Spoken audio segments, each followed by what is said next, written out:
Bienvenido a Palimpiar Podcast, el espacio donde educamos sobre la salud mental durante la cotidianidad y retos de la vida profesional y en familia.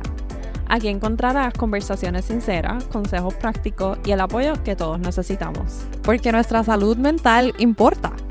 Sintoniza y acompáñanos en este camino de sanación y crecimiento. Yo soy Cristal Colón. Y yo, Génesis Colón. Y sí, somos hermanas. El contenido de este podcast es solo para fines informativos y de entretenimiento. Las opiniones expresadas por Cristal y o Génesis son personales y no representan necesariamente las de ninguna entidad u organización. No garantizamos la exactitud de la información, por lo que recomendamos consultar a profesionales antes de tomar decisiones basadas en lo discutido. Este podcast no constituye asesoramiento legal, médico, financiero ni profesional. Los oyentes asumen toda responsabilidad por el uso de la información presentada. Hola, bienvenido a otro episodio. Aquí estamos nuevamente con el Crash. ¡The Crash! Antes de empezar, si no lo has hecho, dale share, follow, like, click, follow, like. En todas nuestras redes sociales. Estamos en YouTube, Instagram, Facebook, Spotify, Pandora. No me acuerdo dónde más, pero estamos en todos lados. Apple Podcast también. Así que dale y gracias share, a todas like. esas personas que nos escuchan desde YouTube, los vemos, los leemos, los escuchamos. Sí, YouTube está en fuego. Los de Spotify están apagados. Préndase para su número, actívense nuevamente. Pero YouTube los queremos con el corazón. Quizás se transportaron a YouTube, pero quién sabe. Ok, bueno, un quick recap. La semana pasada hablamos de The Crash. Dimos un resumen bastante, ¿verdad? Sintetizado, valga la redundancia, sobre qué fue ese accidente, porque como que cuáles fueron los detalles que llevaron a que ella fuera acusada por asesinato de Davion y Dominic, su novio. Hicimos hincapié varias veces en que esta señora, esta persona, Mackenzie Churilla, tenía 17 años. ¿Verdad? Cuando cometió esos actos, que eso cae desde la dulce y la divina adolescencia. Génesis, ¿qué tú recuerdas de tu adolescencia? Cosas hermosas. Que está llena de momentos impulsivos. El amor es una magia. Bien, nada que ver.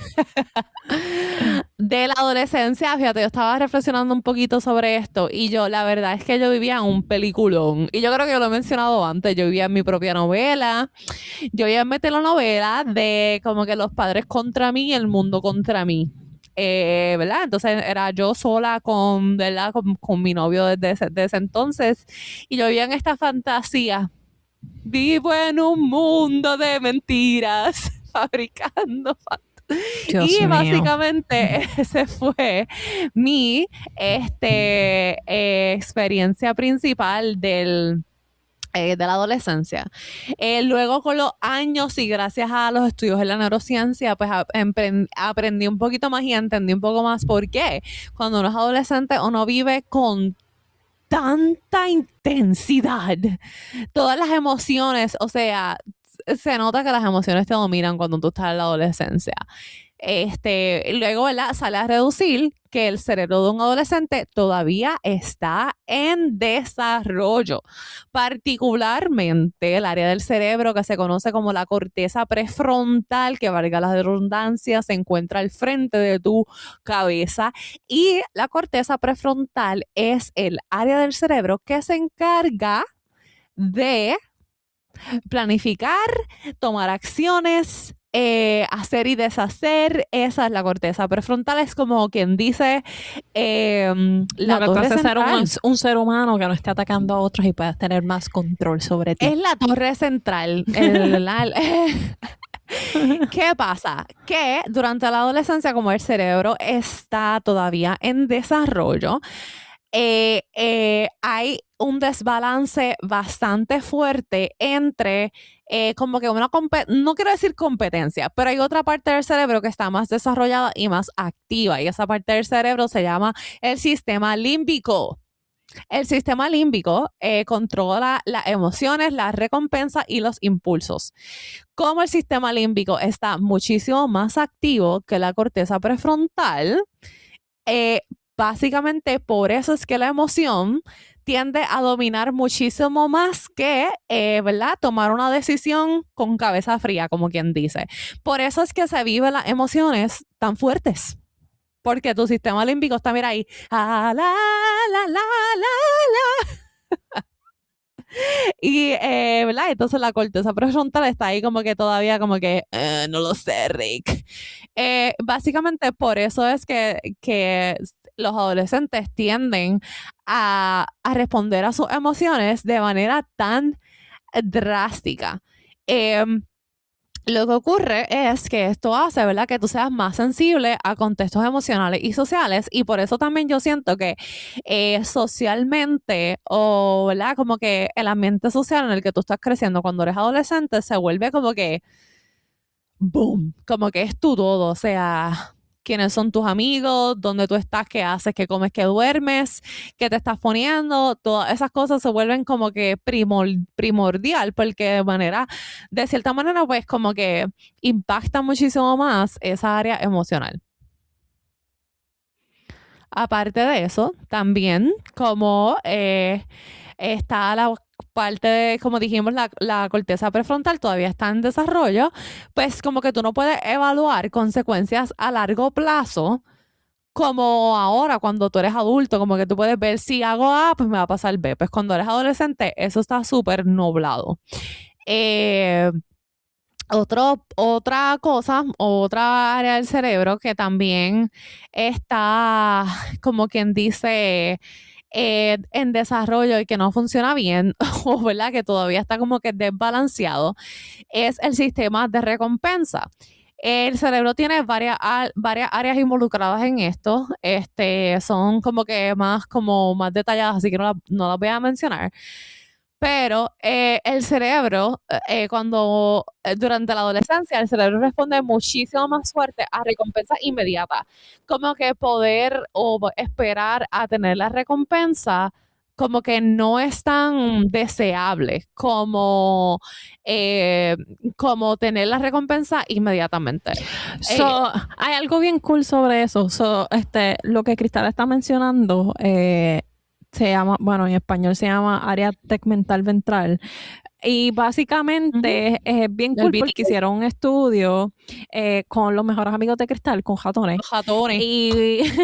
Y básicamente se dieron cuenta que en un adolescente las neuronas dopamina son más activas en la adolescencia que en la adultez.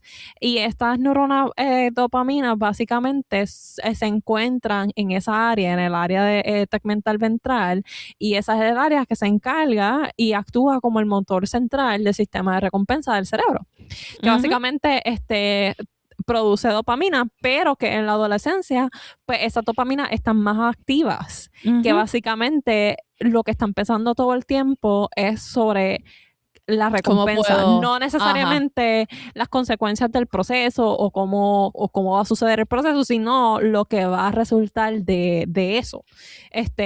Sea bueno o sea malo, como que el final, como que yo me voy a ganar. Exacto. Y ¿verdad? El área que tú mencionas, el PTA, también está asociado a adicción, que tiene sentido. Te pones a pensar como que está, ¿verdad?, de cierta manera como que pendiente a la recompensa y lo que vas a obtener. Y en psicología, el término de preferir obtener la recompensa al momento en lugar de esperar se conoce como delayed discounting, y esto se conoce como economía conductual, y esto es bien, ¿verdad?, bien profundo, pero la ciencia habla y investigación, los estudios sugieren que no es que los adolescentes no piensen o no estén conscientes de sus actos, sino que cuando hay momentos de alta emoción, el cerebro todavía no tiene como que la parte inhibitoria suficientemente desarrollada como para poder frenar. Y eso hace que, ¿verdad? Que tiendan a tomar decisiones de que, ¿verdad? Que no necesariamente sean las mejores, pero de manera muchísimo más impulsiva. Ok, ahora que conocemos esta información y este segmento, ¿verdad? De neurobiología de adolescencia 101, ¿tú crees que Mackenzie... y entonces, ¿verdad? Encima de esto, añádele, tú tienes un cerebro que no está desarrollado. ¿Cómo el uso de sustancias controladas impactan el desarrollo del cerebro y la tomada de decisiones? O sea, eso tiene que ser, eso se debe saber o por lo menos debe haber, ¿verdad? Algunos indicios o algunos indicativos, pero tiene que ser devastador. Ahora que tenemos ¿verdad? Todo este conocimiento, ¿cómo podemos aplicar esto al caso de Mackenzie, Genesis? Bueno. No lo justifica. Mi teoría es que conociendo a sus papás, ustedes saben que yo soy muy fiel a cómo el ambiente impacta a un crecimiento y el desarrollo de una persona, y obviamente la persona impacta a su ambiente alrededor, pero en este caso estamos hablando de Mackenzie. Yo pienso, mi teoría es que Mackenzie creció en un ambiente altamente permisivo. O sea, sus papás le permitían todo. Había justificación para todo. Las consecuencias no le impactaban directamente a ella, y si le impactaban a ella, sus papás cogían el cantazo para que ella no le impactara directamente, o si le impactara, que no fuera tan fuerte. Cuando tú creces así, yo creo que el cerebro se entrena en cierta manera en recibir recompensa. Entonces, cuando llegas a la adolescencia, yo creo que ese nivel de recompensa, que para una persona que creció con consecuencias y no tenían papás como los de Mackenzie, está obviamente pues alto, pero no es una cosa exagerada, que yo creo que hubiese sido al nivel de Mackenzie, que ya creció teniendo recompensa por todo. O sea, cuando ella llega a la adolescencia, ya no es normal, ella necesita más. No es suficiente. Ajá. Como una adicción, como una lo droga. siento. Ajá. Necesito más dopamina todavía. Y yo creo que eso hizo que ella como que sintiera que no importa la consecuencia de lo que esté pasando, va a ser algo malo. Como que al fin y al cabo yo obtenga lo que yo quiera. Porque yo siento que ella, aunque ella reconozca que ella lo reconoce, que ellos sí murieron y todo eso, no es que ella está en Narnia diciendo como que no, ellos no se murieron, no es que ella está en negación de lo que pasó. Ella sabe lo que pasó, ella está consciente de lo que pasó, pero ella no asume responsabilidad de lo que pasó. O sea, ella no dice como que sí, por mi culpa ellos se murieron y lo que yo hice está mal. No, ella dice como que sí, ellos se murieron, pero si fue por mi culpa, no fue porque yo hice algo malo. Fue porque a lo mejor me mareé o porque no estaba consciente. Sí, yo no lo recuerdo. Como excusas. Si no me acuerdo, pues no pasó. Es como que sí, fui yo reconozco eso, pero yo no, como que no fue intención, como que ella no demuestra que ella tuvo una intención sobre lo que pasó. Y yo siento ningún sentido de responsabilidad, ella iba guiando. Full. Esa es mi humilde teoría. ¿Cuál es tu teoría, Cristal? Es una buena teoría, definitivamente, de como que tenías ese sistema ahí de recompensa bien activo, o que necesitabas más y más y más y más. Yo siento que el consumo de drogas al nivel en el que ella se presenta, definitivamente, de cierta manera, como que yo no dudo que el desarrollo de su cerebro estaba como que a la par con lo que se supone, y que eso, como quien dice, hubiese hecho que tomara decisiones basadas, ¿verdad?, en emociones intensas, como que de manera más prolongada, y que nunca se sentó a evaluar la verdadera consecuencia de ¿verdad?, de matar a alguien. El hecho, honestamente, yo siento que a mí lo que más me frustra de este caso es que ella no muestra como que nada de arrepentimiento, que en parte como que me hace pensar también, ella tendrá alguna otra condición, como que será psicópata, ¿entiendes? Como que ¿Tendrá algo más allá de simplemente como que porque ella no muestra como que el remorse. Y por eso es que yo siento que es como que maybe debió, como que tiene que haber algo más allá. Ella full tiene que tener un trastorno de la personalidad. Sí. ¿Qué tipo de trastorno de personalidad? No sé. Pero tiene que tener algo. Full tiene que tener algo porque ella de verdad no muestra ningún tipo de emoción y tú lo ves en el caso, a través del caso. Si muestra emoción es sobre cómo es como el impacto que puede tener en ella. Es como bien self-centered. ¿Verdad? Y qué pasa que cuando si te pones a pensar en todas las emociones intensas que hacen en que, ¿verdad? Que demuestran en el documental que ella tenía, como que ella iba de 0 a 100 súper rápido, tenía como que esta conducta obsesiva con el novio, y el acceso a herramientas de alto riesgo, como es el hecho de tener un carro. O sea, tú hablas de eso y en verdad yo pienso como que está la definición perfecta de un psicópata. Como que es una persona calculadora, metódica, como que carece siempre por ella, o sea, las personas son objetos o herramientas. Sí. Básicamente suelen ser encantadores y manipuladores, pero tienen mucho éxito en lo que hacen. Le encanta la atención. Y si tú la ves cuando ella se presenta en la entrevista, tú no como que ves, no ves una persona necesariamente mala, sino tú lo ves como que pues alguien que se sobrepreocupa por ella misma sin pensar a los demás. Sí. Yo siento que estos son cosas que a lo mejor los papás notaban que estaba medio off cuando ella estaba creciendo y aprendieron eventualmente a seguir justificándolo por no aceptar la realidad de que su hija tenía un problema. Porque es más fácil, también te puedes a pensar, que porque es más fácil. Es más fácil como que tú seguir diciendo como que, ay, no, bendito, es que ella pues ella es así. Seguir buscando justificaciones en vez de decir como que, diantre, como que mi hija tiene algo y necesita ayuda. Sí. Yo siento que como padre, especialmente ellos que tenían como, a mí me daban una vibra de como que un cierto orgullo, especialmente el papá. Que, by the way, el papá dio una entrevista y lo pusieron en Administrative Leave. Después que sale el documental de Netflix, lo está investigando. Él trabajaba en una escuela. Él trabajaba en una escuela. Ya no está trabajando en la escuela porque lo están investigando. Luego que salió de Netflix. Que le está diciendo que él consumió drogas y que eso era normal. Exactamente. Y él, o sea, también súper insensible. Él se puso una camisa que decía boom. O sea. No, y como que por este mismo tema, cuando la mamá estaban en la corte, que ya estaban dándole la sentencia a Mackenzie, que la mamá básicamente empieza a hablar.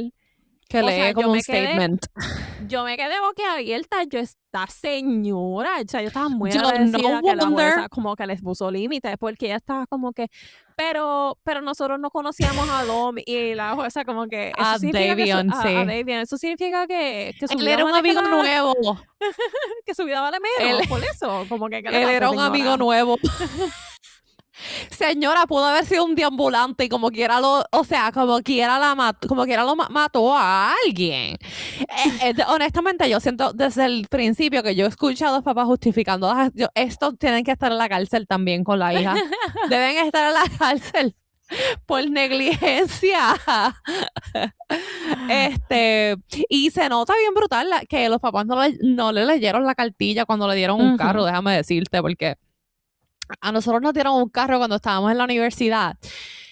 ¡Ay, qué mucho sermón cogimos!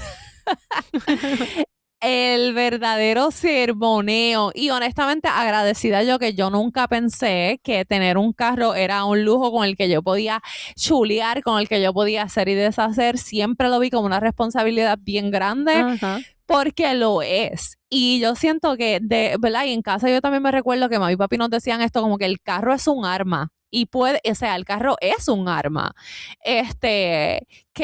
Por eso es una responsabilidad demasiado grande, que si ya los papás estaban como que, sí, whatever, tienes todo lo que quieras, y pues te puedes salir de las tuyas cuando quieras y donde sea, pues olvídate que para ella el carro era como que pues otro instrumento más.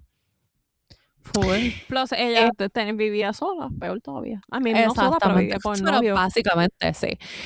Luego de eso me puse a buscar y la realidad es que este no es el único caso, definitivamente.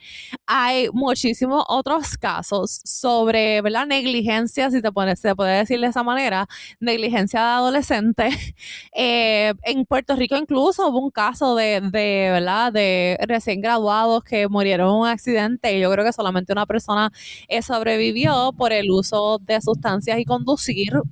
Esto se puede ver también como, ¿verdad? Como un acto donde tú estás pensando más en las emociones, en el momento, sin pensar tanto en las consecuencias. Acá en Estados Unidos también se han visto otros casos donde, ¿verdad? Han juzgado por asesinato, a pesar de la persona no haber estado necesariamente en el área donde, ¿verdad? Donde murió la persona y recuerdo, yo no sé si tú te enteraste de este caso, probablemente sí, pero de ellos eran novios, entonces el muchacho cometió, ¿verdad? Se murió por suicidio, trigger alert, y terminaron acusando a la novia por asesinato, básicamente es homicidio, porque ella por mensaje de texto, como quien dice, lo impulsó a él a que cometiera los actos. Y ¿verdad? Esto para traer, como quien dice, a la conversación sobre tus palabras importan, lo que tú haces con tu celular importa, y ¿verdad? Como que esta percepción o esta idealización que uno puede tener en la adolescencia, donde puedo hacer lo que yo me dé la gana y no voy a tener consecuencias, no es real. En verdad, esto es súper interesante, porque como que estamos hablando de todo esto, como que la criminalidad y la adolescencia y todo eso, y me recuerda mucho que básicamente al final de los 1980, al principio de los 1990, salió, bueno, específicamente en 1995, salió una teoría que se le llama el Super Predator Theory, y básicamente lo escribió un científico con inclinaciones políticas que se llamaba John DiLulio. Y esa teoría, en resumidas palabras, describía como esta super masa y alza de violencia específicamente en la criminalidad juvenil. Y entonces esta teoría cuando salió, que después tuvieron que refutarle, yo no sé qué rayos más, decía que en una cierta cantidad de años la criminalidad juvenil iba a dispararse de una forma, tú sabes, épica. Y eso básicamente hizo que muchas leyes impactando a los adolescentes se moviera a que empezaran a tratar a los adolescentes en las cortes como adultos. Y entonces muchos adolescentes que cometían crímenes como misdemeanors, básicamente, se le trataran como adultos. Y muchos adolescentes que fueron arrestados, como que tuvieron trials o whatever, procesados en ese tiempo, terminaban en la cárcel con 30 años, o sea, por haberse robado algo. Y luego cuando se refutó que pues, esa teoría pues, estaba mal, que obviamente que no lo habían visualizado bien y que no tomaron muchos factores en consideración, pues muchos estados empezaron como que a back up en esas leyes, a suavizarlas un poco más. Pero todavía existen estados que tratan a adolescentes súper agresivamente a cuenta de eso que pasó, de esa teoría, porque aún creen que sí, que puede ser cierto de que si no le da una consecuencia sumamente severa a un adolescente, nunca van a aprender. Y de ahí eventualmente se empezó a formar lo que le decían el school to jail pipeline. Pues fue a cuenta de ese revolú con esa teoría que salió de que pues que con el cambio económico y con todas las cosas que estaban surgiendo en el mundo, pues que iba a más criminalidad en la adolescencia criminal. Es la que Pues, más hay plot twist, porque ahora no hay niños, no hay bebés. Si no hay niños, no hay bebés, no hay adolescentes. I mean, yo siento, yo no sé si es que yo soy muy GI, muy como que te mereces la cárcel. Pero yo siento que depende, honestamente. Como que depende del caso, ¿verdad? Yo siento que dependiendo del caso, la intencionalidad,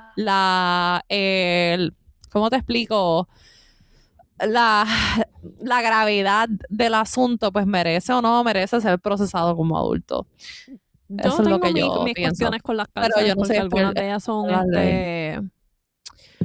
muchas de ellas son privadas y no técnicamente como que a los ojos de un ciudadano, como que las cárceles como que donde te ponen ahí para que tú te puedas rehabilitar y pienses sobre las consecuencias. Es como un timeout permanente. Ajá, exacto. Y a mí se ha demostrado que eso no funciona, en verdad. por eso muchas cárceles como que están intentando implementar programas, especialmente en las cárceles adolescentes, como de rehabilitación. Pero pues no hay fondo para eso porque obviamente no hay fondo. Pues, no todo el mundo cree en esas cosas y las prioridades son diferentes. Pues, las prioridades son diferentes. Y lo dejamos ahí. Y lo dejamos ahí. Exactamente. Pero cuéntanos. ¿Tú crees que se debe justificar ¿verdad? Los actos delictivos de adolescentes simplemente porque su cerebro no está desarrollado? O, ¿verdad? O sea, en el sentido no justificar, sino como que no debemos ser tan mano dura contra el crimen con los adolescentes. Cuéntanos qué opinas y si sabías esta información sobre cómo el cerebro todavía está en desarrollo. Y by the way, no es hasta los 25 años que tu corteza prefrontal no deja de, ¿verdad? O sea, se termina de desarrollar de manera completa. Así que, por si acaso ves alguna inmadurez en alguien, tu corteza prefrontal falla. Está fallando. Necesitas ayuda a tu cerebro. Exacto. Bueno, así que hasta la próxima. Bye.